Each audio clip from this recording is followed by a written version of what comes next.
прави една елипс, която е на средата на стаята.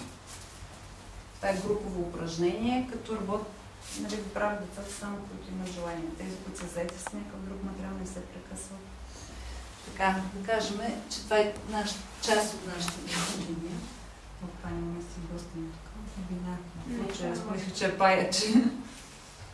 Така, като се ползват различни неща. Те са написани в учебника. Започва с някакви по-лесни неща. Детето носи като контрол на грешката. Може да е звънче. Това е контрол на грешката. Ходи се така, че да не звъне звънчето.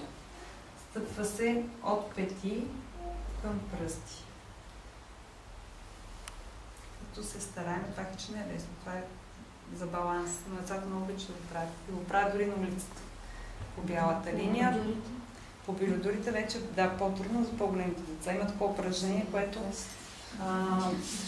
едни дъски, слага се дъска върху две тук. Просто се повдига, да кажем 10 на сантиметра, може и по-малко. И още по-голям баланс, контрол на грешката, дето ще залитне, леко ще.